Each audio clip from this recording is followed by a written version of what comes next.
bavukanyi bakunzi b'Imana, bakunzi ba Radio Maria Burundi, ijwi ry'Imana iwanyu, ijwi ry'Imana iwacu, kaze muri kino kiganiro cyo kuzirikana ijambo ry'Imana. Ngibi rero ibisomwa tugiye kuzirikana. Igisomwa cya mbere cyavuye mu gitabo cy'umuhanuzi Yeremiya, kigabane cya kabiri, umurongo wa mbere n'uwa kabiri, tugaca dusimba ku murongo w'indwi n'umunani, hanyuma tugaca dusimbira kandi ku murongo w'icumi na kabiri na cumi na gatatu. Izaburi yo kwishyura icyo gisomwa ni izaburi ya 35. Inkuru nziza tuyisanga muri Matayo kigabane cya 13 kuva ku murongo w'icumi gushika ku w'icumi n'indwi.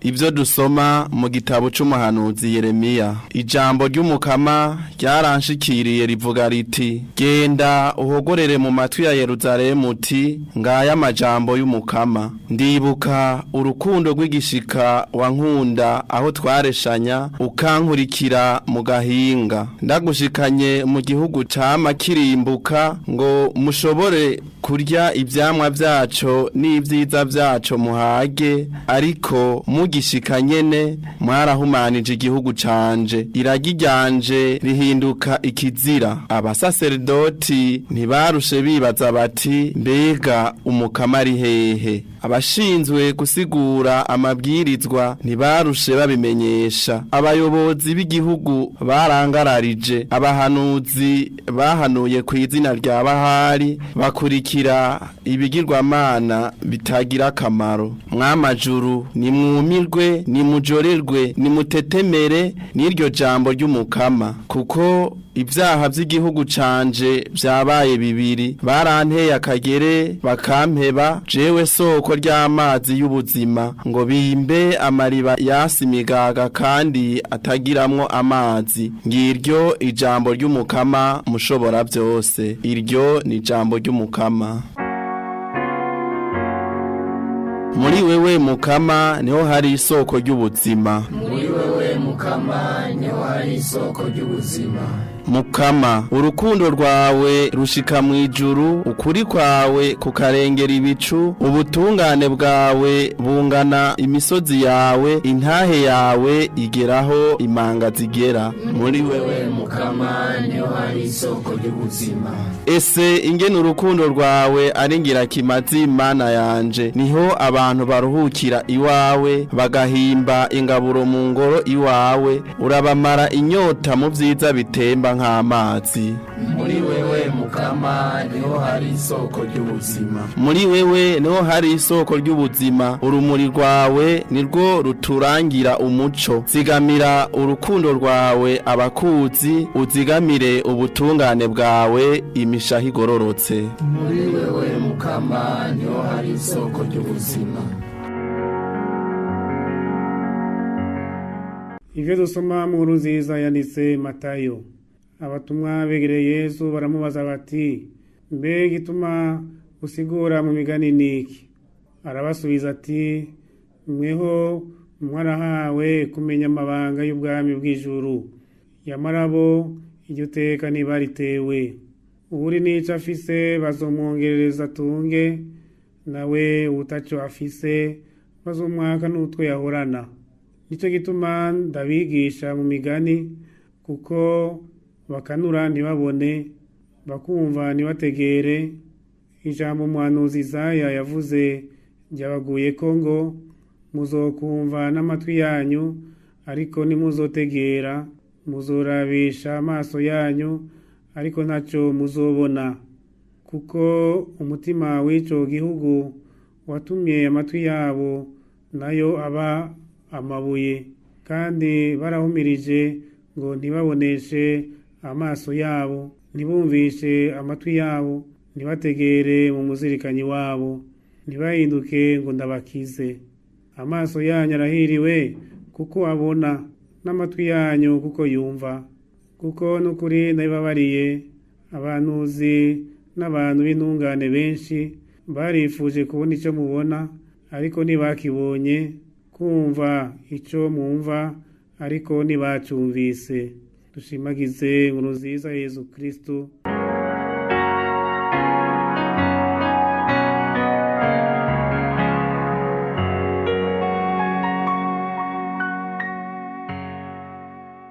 Kw'izina rya Data n'irya Mwana n'irya Mutima Mweranda, amen.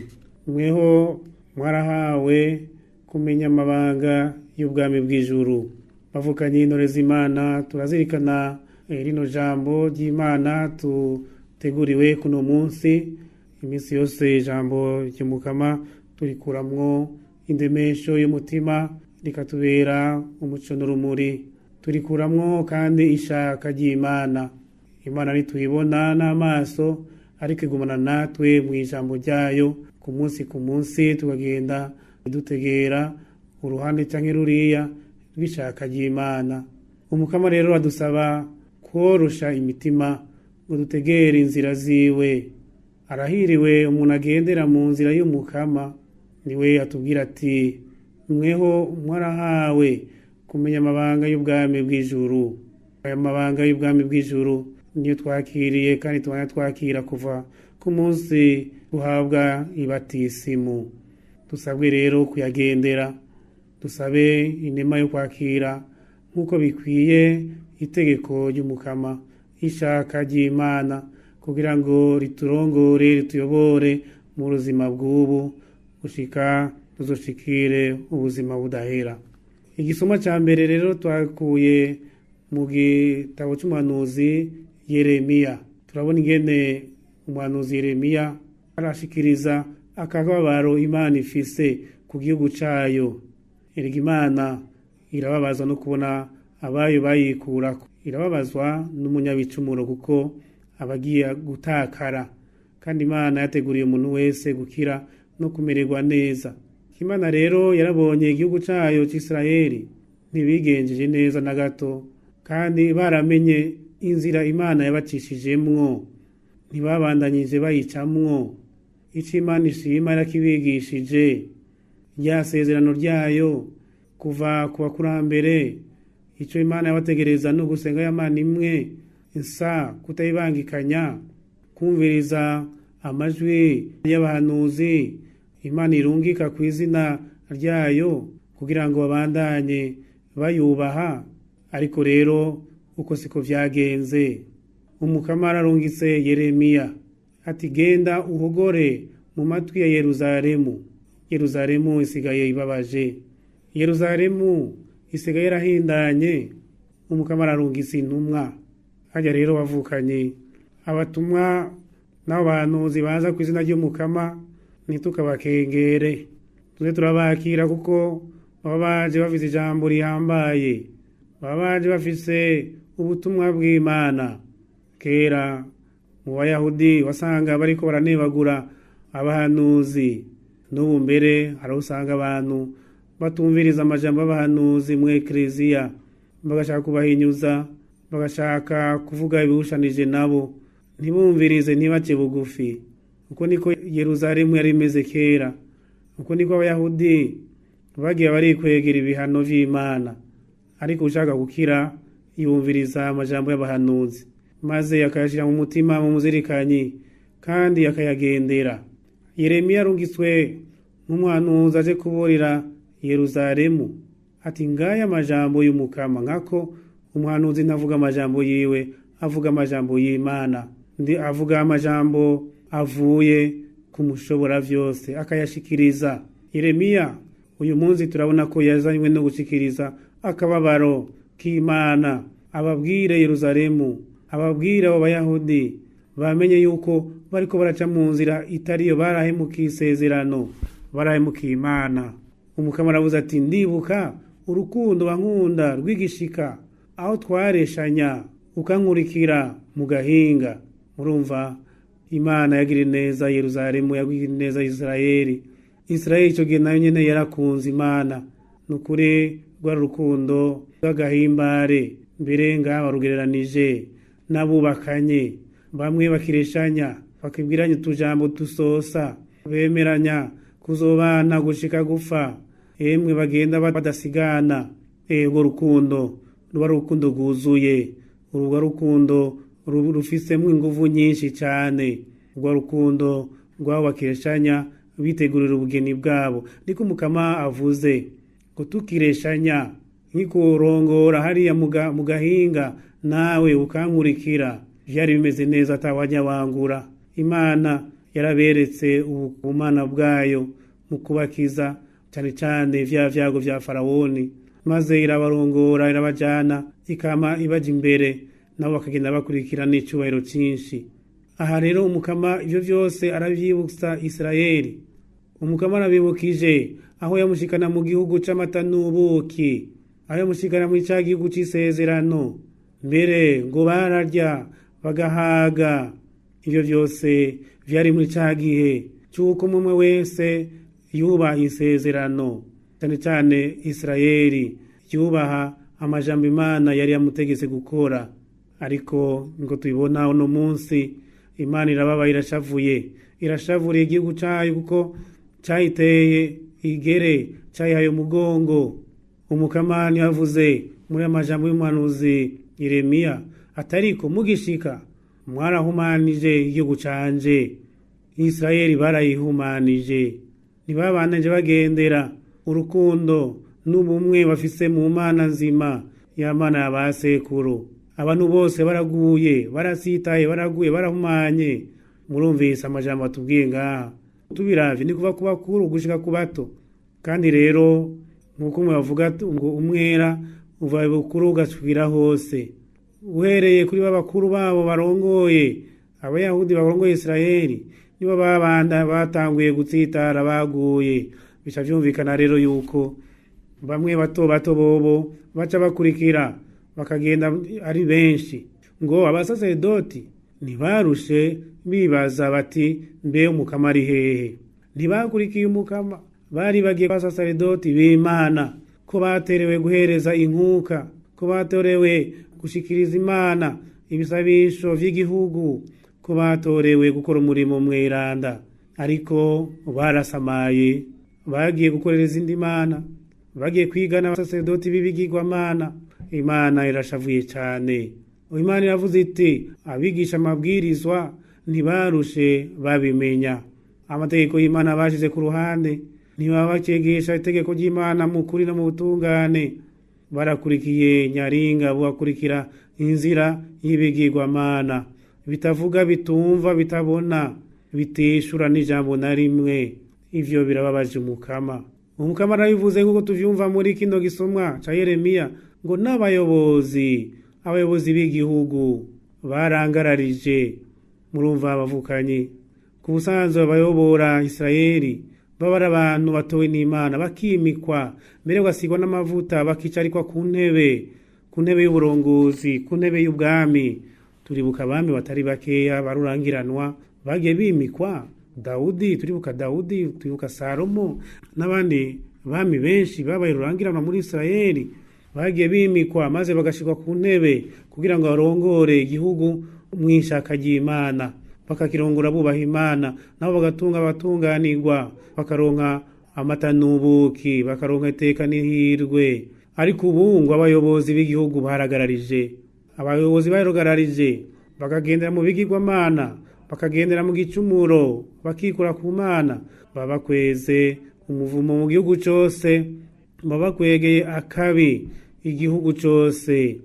Iyo abantu barongowe n'abantu basenga, bakaba barongozi beza bitura Imana, nukuri ico gihugu kiragira amahoro, kuko kirongowe n'abazi Imana y'ukuri, bigisha mu mvugo no mu ngiro kubaha Imana, kuyubaha mu bikorwa, kubaha amategeko yayo. Atari abayobozi bishinga kwica, atari abayobozi bishinga guhohotera abantu, atari abayobozi bishinga kurya ruswa no kunyereza itunga ry'igihugu n'ibindi. Bene abo ni bamwe bikunda, bamwe birondera, bamwe barondera inyungu zabo. Abo si abayobozi na gato, n'abirondera. Mbere abo baba bikwegeye n'umuvumo ku Mana, abo baba ariko barihenda bimbira icobo. Abayobozi nyabo baragenda imbere, maze nk'aba mwungere mwiza bagaheza bakigura intama, bakazishora ahari ubwatsi buremvye n'amazi y'umusarara. Ikibabaje Imana rero nukubona bene abo bayobozi b'igihugu cayo barabaye abayobozi babi. Ikindi kibabaje Imana ngo n'abahanuzi barahavuye, bahanuye ku izina rya Bahari na Kamaramaza. barakurikiye ibigirwamana bitagira akamaro. Niko Mukama avuze. Iyo bahari mwumva nikigirwamana cari gikomeye cyane muri Isirayeli. Abantu b'Abanyafenisiya bakizanye maze bituma rero abapagani bagwira. Icyo kimana baragikurikira. Mwumva yuko ngo habaye ngo n'abantuzi bataye umurongo baganura ku izina rya Bahari, bakikura ku mana y'ukuri, bagakorera ikigirwamana. Vyari bibabaje cyane. Imana ntibabe baciyumva, ntibabe bakitega amatwi, nabo nyene baratakaye. Murumva rero bavukanye hari abantu b'abarongozi bameze gutyo, duhere ku basaserdoti, abigisha amategeko, abayobozi, abantuzi, bose bagiye mu nzira imwe mbi. Murumva igihugu kiba gifuye, abantu baba bahwereye, nta kazoza baba bafise, eka n'ukuri igihugu kiba gitakaye. Umukama rero arababaye cyane kuko ishaka ryayo ntiryarangutse, naho bari baramenye ikimana ibaronderako baracirengagije. Nico gituma umuhanuzi Yeremia aravuga ati mwebwe majuru nimujoregwe nimutetemere, kuko nukuri kwikura ku Mana birakwega amano akomeye cyane. Umukama arababaye avuga ati baranteye akagere, barampeba, jewe ndi isoko ry'amazi y'ubuzima. Baravuye kurondera amazi y'ubuzima, barayirengagiza, bagenda kurondera ibirohwe, bagenda kurondera ibibatakaza. None Umukama aracura intimba, ninka kujya kumuvyeyi abona umwana wiwe yagenda atakara, afata ingeso mbi kandi ataca adakora kugira ngo amugarukane mu nzira nziza, amwereka inzira y'ubukiriro, amuronderera ubuzima bwiza, nawe iminsi iri imbere azatera imbere nk'abandi. None rero twebwe tubwirwa bavukanye, igihe cyose ducumura tuba tumeze nk'iyo Isirayeli, tuba tumeze nk'iyo Yerusalemu yikura ku rukundo rw'Imana, maze ukagenda mu gahinga, ukagenda kurondera ibitagira mvura kure y'Imana. None Imana irakurindiriye kugira ngo ushobore gusubira mu bumwe hamwe nayo. Tugaruke ku Mana, dube bakabika igicumuro. Mu nkuru nziza turumvise ijambo Umukama Yesu abwiye abigishwa biwe. Arababwiye ati mwebwe mwarahawe kumenya amabanga y'ubwami bw'ijuru. Iri jambo ryiza cyane, kumenya amabanga y'ubwami bw'ijuru. Abakristo twarahawe kumenya amabanga y'ubwami bw'ijuru kuva hora munsi twahabwaye batisimu, kuko kuva kiriya gihe twaruguriwe amarembo mu Eklezia, twaruguriwe amarembo ashikana mu ijuru, turuguriwe amarembo yo gutohoza no kwakira no kumenya ico Imana idushaka ko minsi yose. Yesu Kristo turumvise ingene asigura mu migani. Abandi batahawe kwakira bene ayo majambo ya Yesu Kristo bikabananira kuyatahura. Ega kutahura ijambo rya Yesu Kristo nukwakira mutima mutagatifu. Niwe atanga umuco, niwe ayobora, niwe kandi atuma dushobora kurangura ico Imana itwigishije. Ngo uri nica afise bazomwongerereza, nawe utaco afise bazomwaka nuto yahorana. Ijambo rero rirahambaye. Wewe wamaze guhabwa kumenya amabanga y'ubwami bw'Imana, maze rero ukaheza ukayashira mu ngiro, ukihatira kugira ngo wame uyazigama kandi uyagendera. Nukuri Umukama azokuronsa vyinshi, azokongereza inema ku yindi. Na wa wundi usanga yaheruka kwibatisimu yiwe canke yaheruka kuraba amasakaramentu nk'Ukaristia canke ukomezwa canke mbere no kuba karu Kristo. Hari abantu usanga baheruka mu ngoro y'Imana bagihabwa isakaramentu ryo kuba karu Kristo bari imbere y'umusaserdoti, bagaheruka ubwo haize imyaka 5, 6, 10 mbe nyene, ugasanga umuntu yabaye umuhuni. Nuto yarafise muri we twarakamye, Shetani yaratuvomye, nta kintu c'Imana kikiri muri we, yarumye asigaye ameze nk'ibuye. Nk'uyo rero mbega imbere y'Imana Umukama yo muhamagara nk'uyu munsi yorenguka avuga ngo iki? Yorenguka avuga ngo nkiza Mukama, numi kibanza ciza imbere yawe kandi yaramuteye igere izuba ryaka atamurondeye yakingana bwa kwisi. Isaya niwe yavuze, we tumvise babitubwira Yesu Kristo yitwibutsa muri no nkuru nziza ko umutima w'ico gihugu watumye amato yabo atumva n'amaso yabo atabona, ntibahinduke ngo ndabakize. Baranse guhinduka ngo ndabakize. Bavukanye ubugaba ntacyo bumaze.